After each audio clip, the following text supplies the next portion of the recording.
to look at the Word of God and see what is really going on. So looking for the book of Joel, go to your index.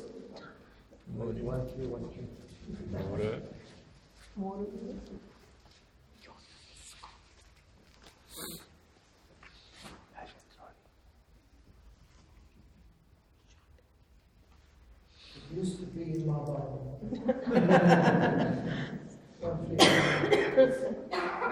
1311. Is after the end, before Amos.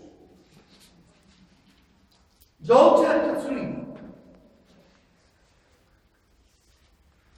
For behold, in those days, at that time, I shall reverse the captivity and restore the fortunes of Judah and Jerusalem. Amos chapter 9. You're definitely going to need your index for Amos. Just after John. Amos chapter 9, verse 14. I will bring back the exiles of my people Israel, and they shall build the waste cities and inhabit them, and they shall plant the vineyards and drink the wine from them. They shall also make gardens and eat the fruit of them, and I will plant them upon their land, and they shall no more be torn up out of their land, which I gave them, says the Lord your God. Woo! That is a powerful prophecy. We are seeing in absolute detail the fulfillment of Amos chapter 9, verse 14 and 15 today. Now, Ezekiel chapter 37. Amazing how God spoke to these different men, and it was the same thing.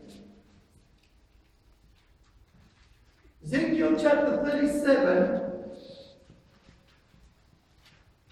from verse 21. Then it says to them, This says the Lord God, Behold, I will take the children of Israel from among the nations to which they have gone, and I will gather them from every side and bring them into their own land. I'll make them one nation in the land upon the mountains of Israel, and one king shall be king over them, and they shall no longer be two nations, neither be divided into two kingdoms anymore. So you look at the history of Israel. There was a division, and what we are seeing today is you have a scattered 10 tribes, and there are 2 tribes that are now in Israel, making up plus minus 6 million Jews. But there's a prophecy that is saying that these 12 tribes are going to come back together. Think about it. The 144,000 are 12,000 Jews from every tribe. For God to choose that number of every tribe must be gathered back in Israel. So we are seeing that happening right now. And I tell you what, it is sovereign. It is sovereign that God is going to regather the whole nation of Israel, and that there's going to be of every tribe in Israel. So that by the time that God chooses the 144,000, the gathering has taken place. So they reckon there's 5 million Jews scattered around the world. Altogether, total of 11 million Jews on planet Earth that God has got his eye on. Yeah. This is for those that think that God has forgotten about Israel. Oh no. No. Watch.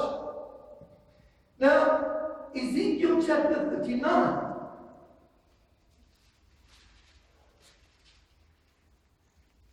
Ezekiel chapter 39, from verse 28. Then shall they know and understand and realize positively that I am the Lord their God, because I sent them into captivity and exile among the nations, and then gathered them to their own land, and I will leave none of them remaining among the nations anymore in the latter days. Wow. Woo! That's how sovereign God is. Neither will I hide my face anymore from them when I have poured out my spirit upon them, the house of Israel, says the Lord God. And that's a reference to Zechariah chapter 12, verse 10 onwards. Back to Joel.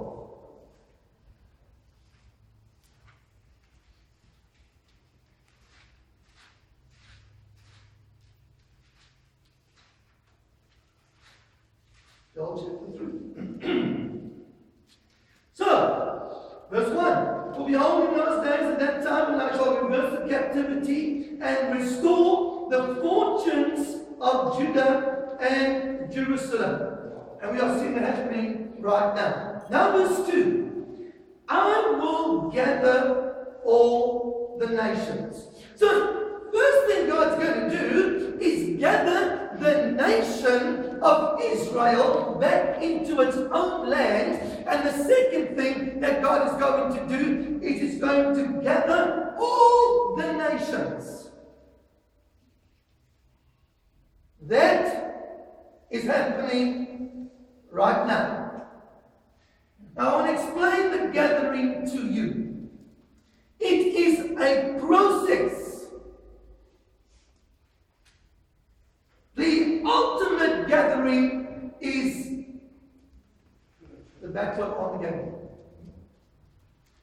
All the nations gather in the valley of Megiddo. But before we even look at that, we need to look at the gathering of the nations that is taking place at the moment. Right now, I don't know if you're watching the news, but right now, there's a conference going on, and it's called a peace conference, being led by a man called Jared Kushner. And Jared Kushner has come up with an economic peace plan. They're offering the Palestinians $50 billion. It's more money than has ever been offered to the Palestinians. Now when you watch this and you understand the Bible, you know that this is the early stages of Daniel chapter 9, verse 27. And I'm not saying that Jared Kushner is the Antichrist. No, but the spirit of Antichrist is busy working strongly at the moment. Working politically and working economically. And there is such a tension in the air right now. I mentioned this, was it last Sunday? How we need to look at apostolic doctrine as having an apocalyptic theme to it. Okay? So, the apocalyptic theme is to do with the end times. As Peter said, that the end of all things is near. And we are 2,000 plus years later, and we see that all things, the end of all things is almost complete. So, as we look at the apocalyptic theme, it's got to do with the rising of tension in the Middle East to such a degree that there's going to be every kind of effort to try and bring about peace. That's why this conference is so important right now. Iran, as I mentioned, shot down this drone and then there was almost a strike from the US. Then Donald Trump, he withdrew, and he's getting praised and criticized at the same time for having done that. But that is an indication of the tension that is going on in the Middle East. At the same time, Donald Trump, believe it or not, he's giving Saudi Arabia $8 billion in Libya and Jordan to arm them with modern technological weapons to be able to take out Iran. Sure. That is prophesied that the king of the south, Saudi Arabia, with its alliances, and the king of the north, Iran, in alliance with Turkey and Russia and others. This stage is being set very strongly at the moment. And so, because you've got this tension, they talk about that if there's a war in the Middle East now, it's going to be the biggest war ever, and it can lead to possibly World War III. Or what the Bible calls a battle of Gog and Magog. It's interesting that I read to you in Ezekiel chapter 37 how God would just regather Israel, and then Ezekiel chapter 38 and 39 is the battle of Gog and Magog. Interesting, huh? If you follow the order. So, that battle is not far away. And that is why it's very important to understand the tension, to understand that there's this cry now for peace. But if you watched, the Palestinians and the Israelis boycotted this peace conference because they're not interested in just an economic, especially the Palestinians, not interested in an economic peace treaty. They're looking for a political peace treaty. So, as we continue to pray for the peace of Jerusalem, we need to understand that there are things that God has foreordained that are going to happen, and we are seeing them little by little coming together at the moment. And so now, when it's in verse 2, it says, I will gather all the nations, and I will bring them down into the valley of Jehoshaphat. And that valley of Jehoshaphat is referred to in Revelation chapter 16, talking about the valley of Megiddo, where there's going to be the battle of Armageddon. Jesus, Zechariah chapter 14, land on the Mount of Olives and split in two and open up the valley of Megiddo. Alright? That's what that's talking about. Now, watch this. I'm going to gather all the nations. Now, this gathering of all the nations, I'm going to gather all the nations. Zechariah chapter 14.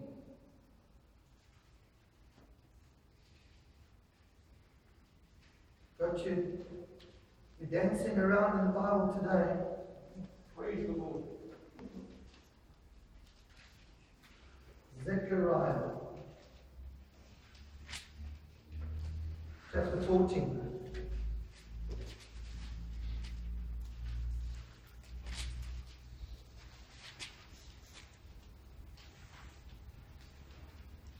Behold, the day of the Lord is coming, when the spoil taken from you shall be divided among the victors in the midst of you. For I will gather all the nations against Jerusalem to battle, and the city shall be taken, and the houses shall be rifled, and the women shall be ravished.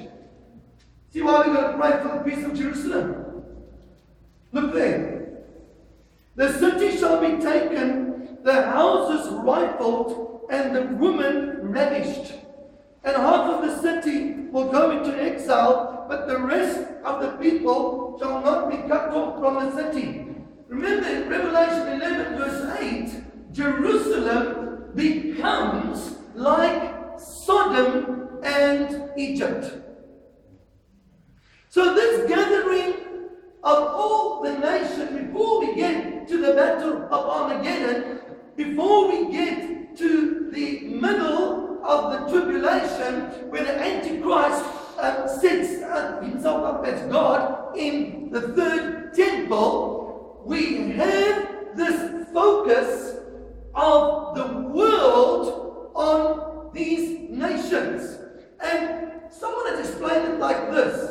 There is a number of battles that are going to be happening. It's almost like the battle of Armageddon is the final battle. Well, it's actually the second last battle of a campaign of battles. The final battle is the final Gog and Magog battle in Revelation chapter 20 after the millennium. That's right. Only then does Jerusalem finally know peace. So we have this build-up. That's what's happening at the moment. Psalm 83 is the language of Iran to blot out Israel from the face of the earth. And so, if you are watching, are you aware that there is a tremendous uprising of anti-Semitism around the world at the moment? Well, think about that. That is exactly what needs to happen so that the Jews in their land are not feeling comfortable. They are being persecuted. They are being criticized. They're even being attacked. Get them back into their land. It's a strong motivation for that prophecy to be fulfilled. So, please, church, God's word has a lot to say about the nation of Israel in the last days. God's word has a lot to say about the trouble that is coming upon the nation of Israel. Now, I want to say something when you hear what the Spirit of God is saying at this time. In Revelation chapter 11 verse 8, it says that Israel is going to be likened to Sodom and Egypt. Now, if you look at Jerusalem, you look at Israel through a religious mindset, you'll battle to believe that that city where Jesus lived, where Jesus walked, where Jesus ministered, and then where he was crucified, you'll battle to believe that that city can descend into a moral cesspit of being likened to Sodom and to Egypt. But that's exactly what's going to happen. Church, that's exactly what's going to happen. At this stage, 1% of Israel statistically is born again. Israel is sick and saturated with religion, yes, but not with Christianity. Understand that? Tourism, multi-millions. And yet, prophecy says that city becomes as immoral as Sodom and Egypt. So take the religious blinkers off. Okay? Now, if you go back to the book of Joel,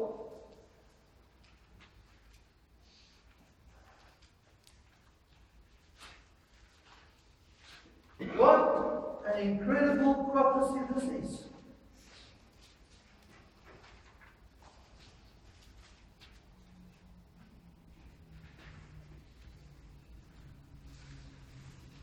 Joel chapter 3.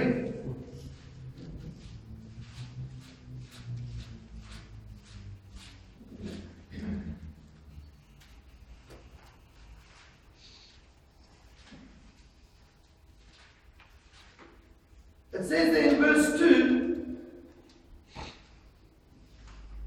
that I will be in judgment.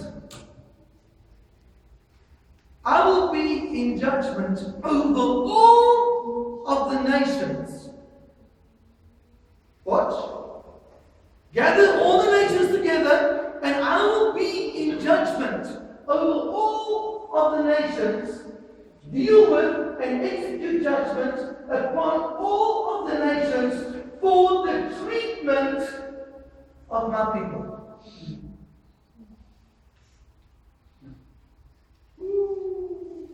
Think about that. Right now, as anti-Semitism rises, God is angry towards all of the nations of the world. He's not going to judge them now. That judgment is coming. But his anger is rising. As anti-Semitism rises globally, so God's anger rises.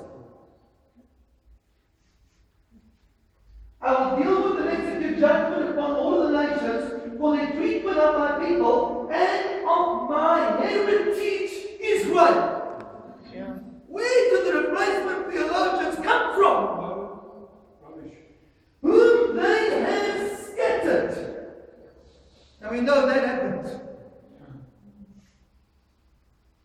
But watch. Among the nations, and because they have divided my land. Come on. The whole peace conference, peace treaty, call it the deal of the century, has got to do with finding a somehow peace solution between Israel and Palestine.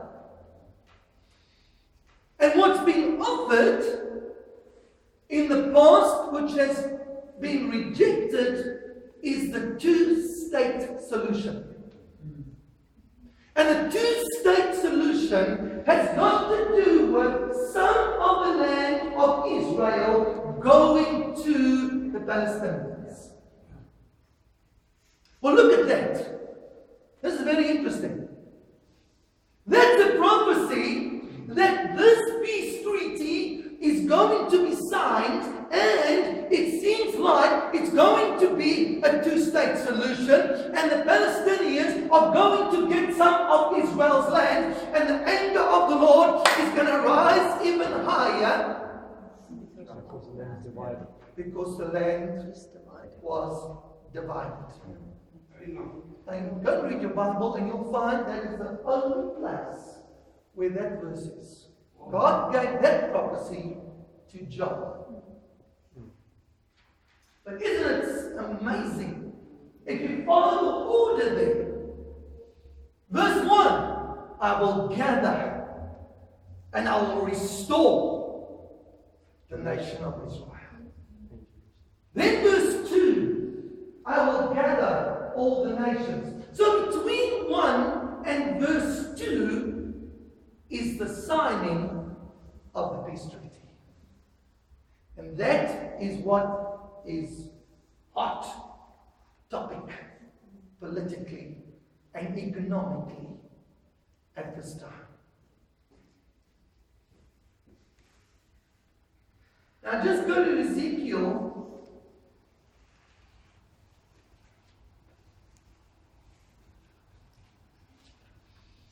chapter 38.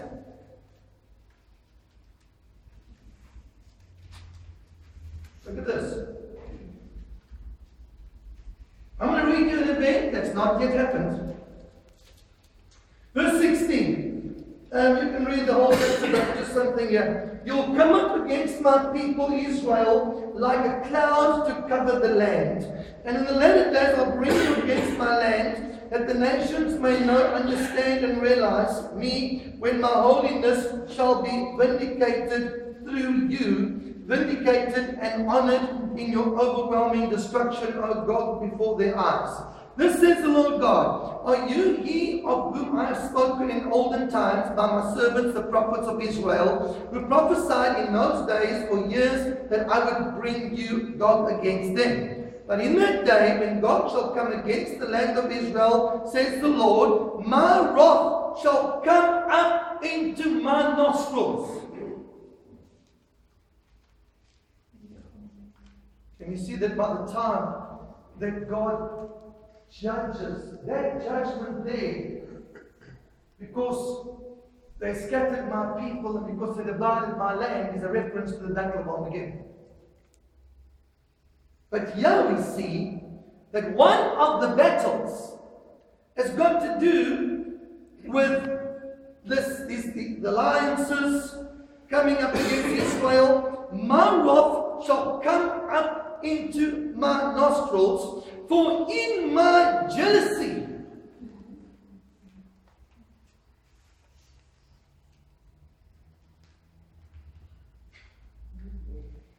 may the pride in the Gentile church be dismantled in the name of Jesus Christ. May the Gentile church humble themselves under the mighty hand of God. Because the wrath of God is not rising up because of what's been done to his churches at this particular time. The wrath of God is rising up because of what the nations are busy doing to Israel. That's what's making God so angry.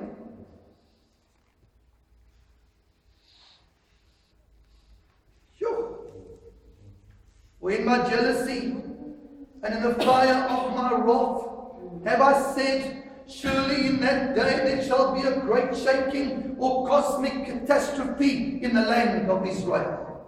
So that the fishes of the sea and the birds of the heavens and the beasts of the field and all the creeping things that creep upon the earth and all the men that are upon the face of the earth shall tremble and shake at my presence, and the mountains shall be thrown down and the steep places shall fall, and every wall, natural or artificial, shall fall to the ground. Verse 21. Every time God's wrath in the Bible manifests, there's an earthquake. If you know, we're not talking about the kind of local earthquakes that are happening at the moment. That is not the wrath of God. We're talking about something else.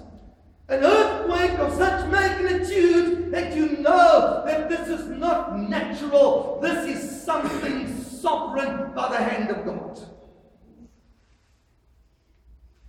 Verse 21. I will call for a sword against Gog throughout all my mountains, says the Lord God. And every man's sword shall be against his brother over the dividing of the booty. Interesting, right? Interesting what God's going to do here. They think that they're coming against God's nation. And he sovereignly is going to do something in their midst that they are going to start coming against each other. That's right.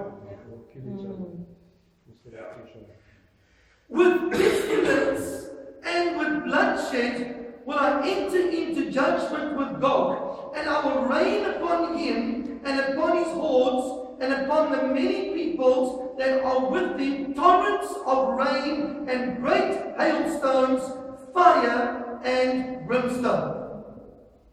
It's another aspect of the wrath of God. It's going to be like what fell on Sodom. This will I demonstrate my greatness and my holiness, and I will be recognized and understood. I want you to see something here. That this battle is going to be of such a magnitude that Israel will never be able to survive this battle unless God intervenes. This is not going to be a natural military campaign. It might start like that. Yes. An IDF, the Israel Defense Force, might be making their plans. That they, just like they do now, man, any bombing takes place from Gaza, they go and bomb Gaza. Anything from the Golden Heights, then the West Bank, natural military tactics, yes, but not here. Not here. It's like God is saying, my people, step back and watch me. I will deal with your enemies. Yeah. This will I demonstrate my greatness and my holiness, and I will be recognized and understood and known in the eyes of many nations. Yes, they shall know that I am the Lord, the sovereign ruler, who calls for loyalty and obedient service. And here we are seeing the wrath of God, and it's not yet the battle of Armageddon. So go to Revelation chapter 19.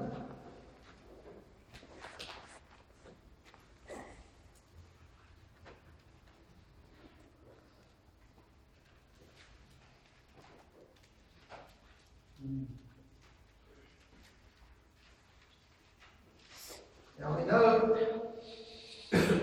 that chapter 19 is the second coming of Jesus Christ. You can read that whole chapter on your own. I want to show you this.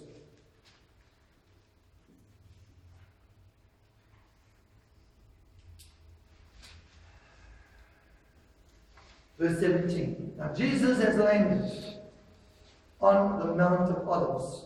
At this time, Zechariah chapter 14 has been fulfilled.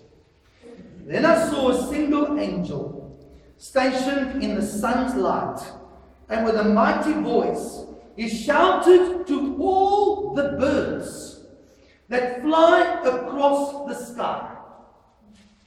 Now this angel only does what God says. Angel says, I want you to call the birds that fly across the sky.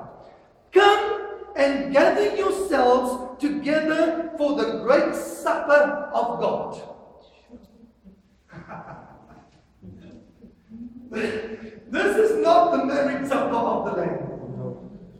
Okay?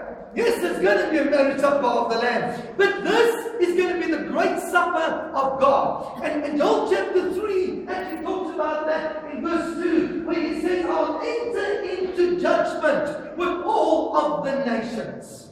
And here are the details of the judgment, church. Verse 18. That you birds may feast on the flesh of the rulers, the flesh of the generals and the captains, the flesh of the powerful and the mighty men, the flesh of the horses and their riders, and the flesh of all humanity, both free and slave, both small and great. What a terrible event. Verse 19. Then I saw the beast and the rulers and the leaders of the earth with their troops mustered to go into battle and make war against him who is mounted on the horse and against his troops.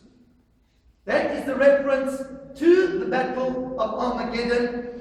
Practically, the Bible doesn't say much about this, but Jesus is going to be on his white horse, and we are going to be on white horses, and we are going to, when he lands on the Mount of Olives, we're going to land on the earth with him, but we don't know how this battle is going to happen.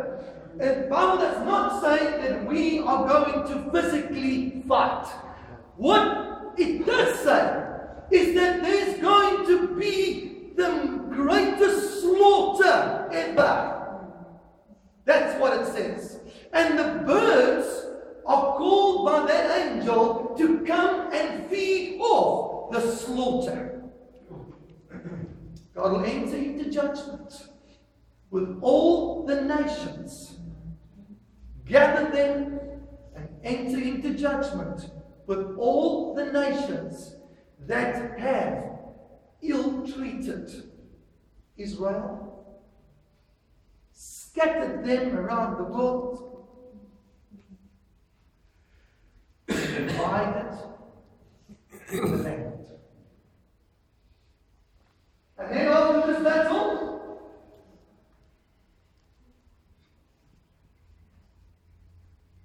Zechariah chapter 12. See, this is what it's all about. This is what it's all about.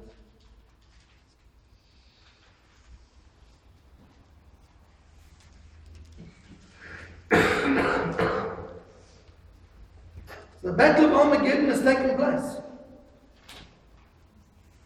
The birds have had their fill. They have fed off the carcasses.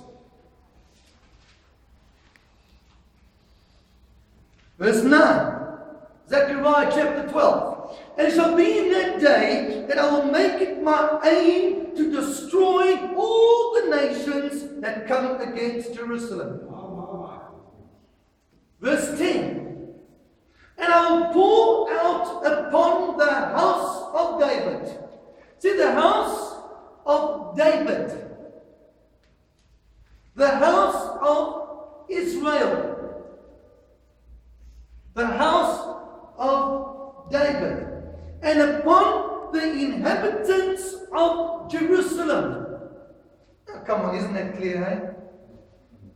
I mean, that is saying it literally and in detail, that there's a pouring out that's coming after the Battle of Armageddon on a certain place and on a certain people. Yes.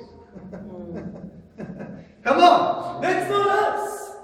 That's not us and every Messianic Jew that has come with Christ at the second coming. This is somebody else. Pour out upon the house of David and upon the inhabitants of Jerusalem the spirit of grace or unmerited favor and supplication. See, that has not happened. At the moment we see the goodness of God over the Gentiles, the severity of God over Israel, that in part many have been blinded. Romans 11:25. They shall look, watch, they shall look upon me whom they have pierced. That's Jesus.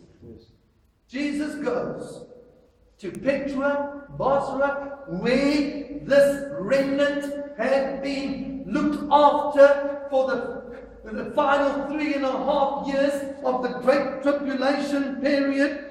And they shall look upon me whom they have pierced, and they shall mourn for him as one mourns for his only son, and shall be in bitterness for him as one who is in bitterness for his firstborn. And in that day there shall be a great mourning in Jerusalem, as the mourning of the city of Hadad in the valley of Megiddo over beloved King Josiah. And the land shall mourn, every family apart, the kingly family of the house of David apart, and their wives apart, and the family of the house of Nathan, David's son, apart, and their wives apart, the priestly family of the house of Levi apart, and their wives apart, family of Shammai apart, and their wives apart, all the families that are left each by itself, and their wives by themselves, each with an overwhelming individual sorrow over having blindly rejected their unrecognized Messiah. Yes.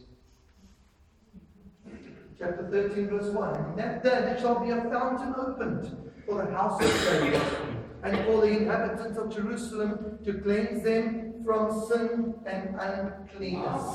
In that day, says the Lord of hosts, I will cut off the names of the idols. See there, I will cut off the names of the idols from the land. They shall no more be remembered. Also I will remove from the land the false prophets and the unclean spirits.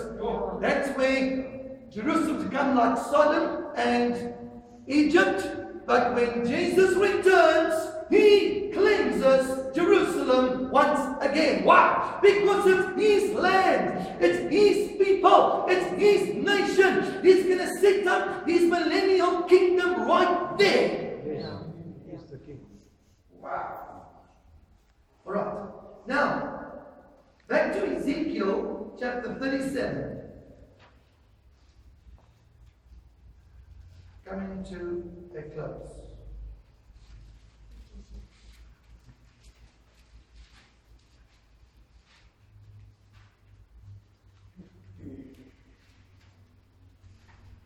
Ezekiel chapter 37. And we were reading earlier on from verse 21 and 22.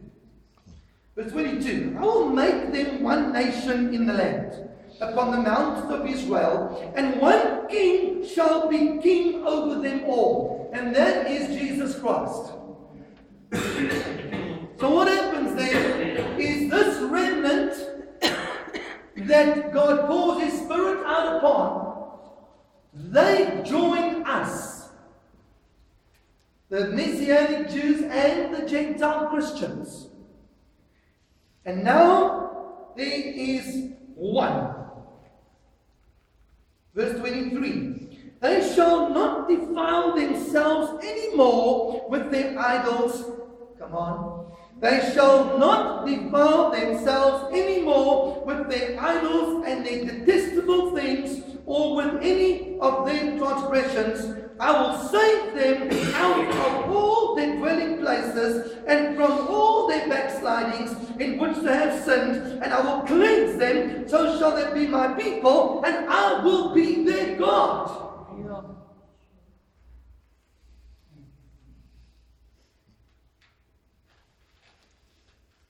David, my servant, shall be king over them. Now there's debate about this.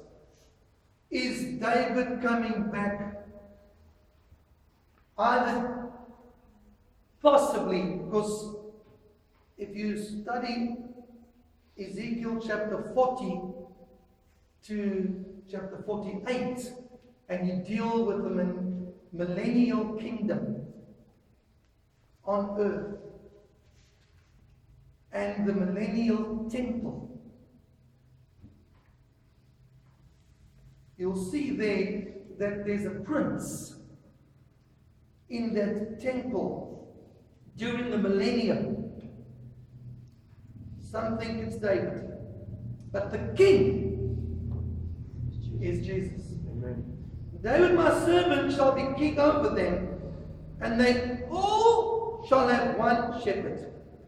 And they shall walk in my ordinances and heed my statutes and do them. They shall dwell in the land.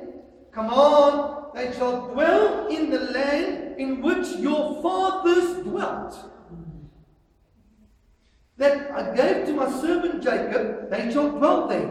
They and their children and their children's children forever, and my servant David shall be their prince forever. There's a mention of prince. And I'll make a covenant of peace with them. It shall be an everlasting covenant with them, and I will give blessings to them and multiply them, and will set my sanctuary in the midst of them forevermore. That is in the millennium. Okay? Follow the order. My tabernacle or dwelling place also shall be with them, and I will be their God, and they shall be my people. Then the nations shall know and understand and realize that I, the Lord, do set apart and consecrate Israel for holy use, when my sanctuary shall be in their midst forevermore. And that is to do with the millennium.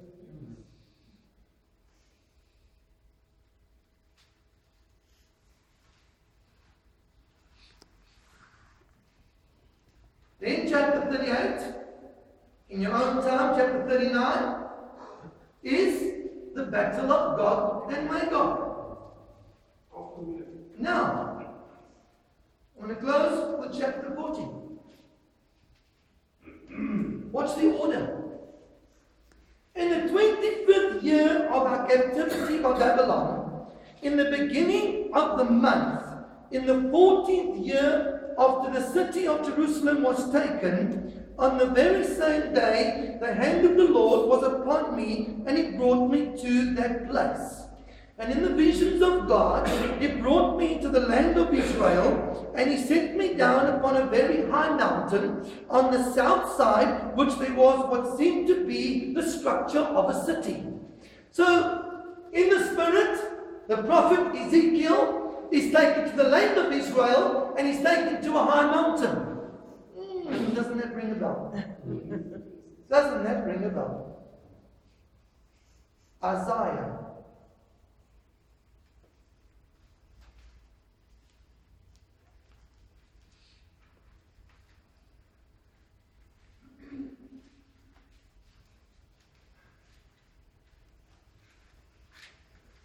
Chapter 2 is a millennial prophecy. From verse 1. The word which Isaiah, son of Amos, saw revealed concerning Judah and Jerusalem.